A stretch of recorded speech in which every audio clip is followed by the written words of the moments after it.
So thanks for coming to both of you. In the preparation, Judith, we asked you to put together some of the data, and you have a lot of data about it, which is very interesting. And I think the easiest for us will be if you just give us an insight and share with all of us what your findings are.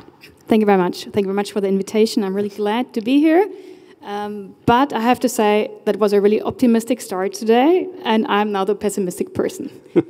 I will bring now a lot of data about polls in Germany, how people actually perceive the energy transition and also climate protection.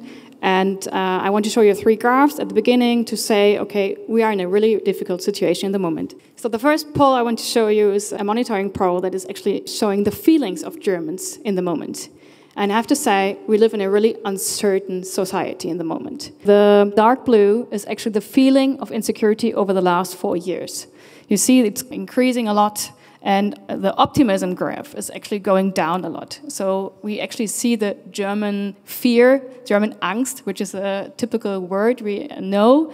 And the second thing is actually the anger that we see in society. So in the last years, we actually can see that we live in a insecurity situation, and insecurity is definitely not a good feeling where you are open for transition or actually transformation.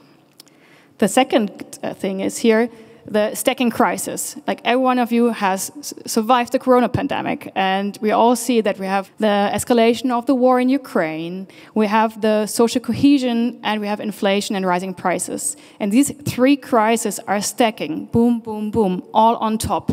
And this is the feeling in the moment that we have like a limit. And people think these 3 crises are stacking so much that there's no space for something new. But you can also see the dark blue graph here. This is actually climate change. So are you worried about it? You can see that this is actually not going up, it's going down. So people are not seeing climate change as one of the most worrying things they are thinking about, something they have to tackle. And the last one I want to show you, maybe I just ask here, who thinks that like the EU should do more in climate protection? Yes. Maybe this is even representative to here. We see almost 39% of Germans say yes, but this number has been almost 2/3 some years ago. So there is definitely a climate change fatigue in the society. So these 3 things just say, okay, how do we do the energy of the future if there is actually no capacity in the moment to think about it for these new things of energy? Mm-hmm. Well, thank you so much for this insight. Jan, if you look at those results, is this something that is surprising to you, or is this something that you expected? You've been in the industry for a long time, and you've seen all the developments. What do you think about the state that Judith just described? Yeah, good question. First of all, perception is reality, isn't it? Yeah. So if I'm looking at the data, it's like at home. You know, you talk to your neighbors, to people from the school, from your kids, and so on and so forth, and the discussions are quite diverse, I would say. So it makes a lot of sense to me. However, if I'm looking into my world, so I'm an investor, we invest into early stage companies all over Europe and North America. What we see is that the amount of investments are growing and growing and growing. It's unbelievable. 5.3 trillion in the last 3 years have been invested into the energy transition. And that was also last year was an all-time high here. So, and if I'm looking into my industry, 145 billion US dollars have been invested into venture capital. So young technologies we see here also on stage today. Mm-hmm. So I see the investor market quite intact, and I see a long-term trend here. So I'm in the industry since 2002, in the energy industry, and this amount was a couple of millions 20 years ago, and now it's a couple of trillions today. So the long-term trend, I think it stays. However, we have this typical topics. Too much change for people creates energy in a negative sense, maybe with regard to the climate change solution. And the main, and then I stopped to talk about that. I think the main reason, what's the main reason? The main reason is we can. The business is quite a business right now. You earn with this investment a decent return, long term, and it makes a lot of sense for a lot of investors to invest in that technologies today.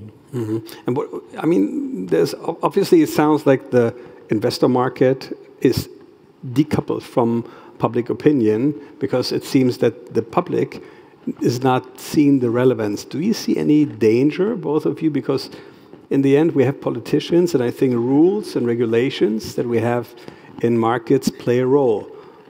If the mood is shifting, isn't that endangering the whole energy transition? What is your take on that? Maybe let me show you the next graph. Yeah. This is the willingness to pay more for electricity from renewable energies. The red line is a no, not the yes. So you see that the people in Germany are not willing to pay more for that. But so the gap is growing, huh? It's growing. So there is a much bigger gap between people who want to afford it. So if there are a lot of investments, it's good. But the people must feel it. They must feel it in their, on their bank account. And so the price actually is a key for acceptance. So if they get something back, if personally or maybe for the municipality level or something, this is really important. And also the price, it has to be really transparent what is happening with all this energy transition. I think then the acceptance might grow again. Yeah, but if you remember the graphs that we saw from Cheng, from the Potsdam Institute, she showed us that all the graphs actually go down in price over time, right? We see dramatic price drop in solar, which is, I think the curve is so steep, it's like this. And so how come we have the price disparity presented here, and actually from your investor's perspective, probably you see only positive developments, right? Because it's scaling or not.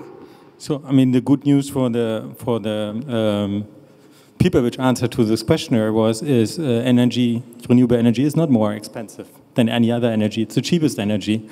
If you just compare it to nuclear energy, it's 10 to 20 times lower, the cost. So I would say in the mid-long term, customers won't pay more for renewable energy. It won't happen. However, perception is reality, and I think the challenge I see for the energy transition as such is the energy transition is a lifetime opportunity and a lifetime challenge for all of us. Just we have to leave the planet as best as we can for the next generation, isn't it? And how to do that is about collaboration. So the entrepreneurs, the people on the street, the investors, the politicians, we need to work together. And what I see right now is we are misaligned. And misalignment just means we are not as effective, as accelerating as we can be. So that's would be my worry in the current situation. I see. And do you see a rise or a comeback of old technologies? I think you looked at that as well, right? So let's have a look there. Let's have a look here. The orange one is nuclear energy. So if you ask people what's the source they privately want to use, if they weigh up cost, independence from other countries, and also climate protection. So you can see that the image of nuclear power, nuclear energy, is getting better, even though the renewable energies is going down. So you said nuclear energy is so expensive. It's like perception versus reality. Yeah. There is not a real debate about the real cost of nuclear energy.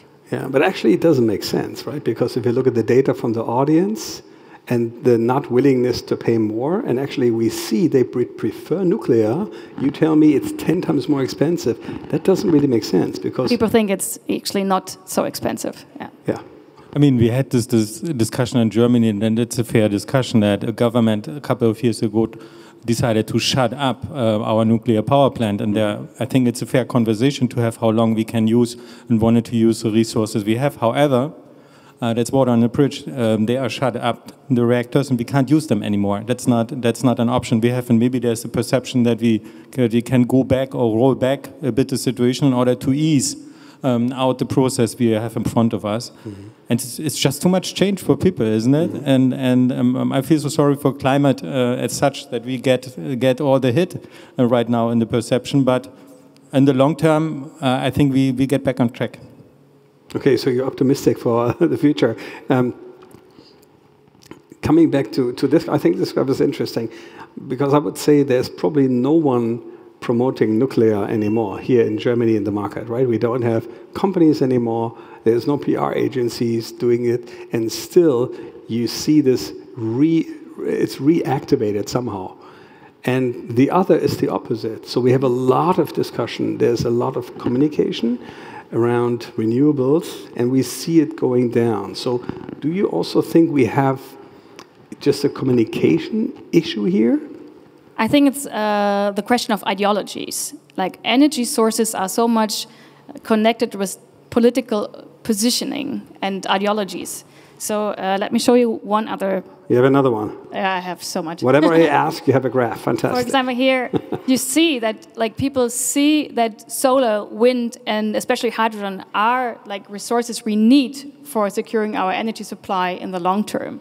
It's not that people are saying we don't want that, but as you see, they also think that nuclear energy is really important in the long run. Hydrogen is really interesting, and we have a lot of graphs showing that we also ask always what people vote. So we always see like the voter behind the answers, like if it's Green voter, SPD voter, Liberal, or whatever.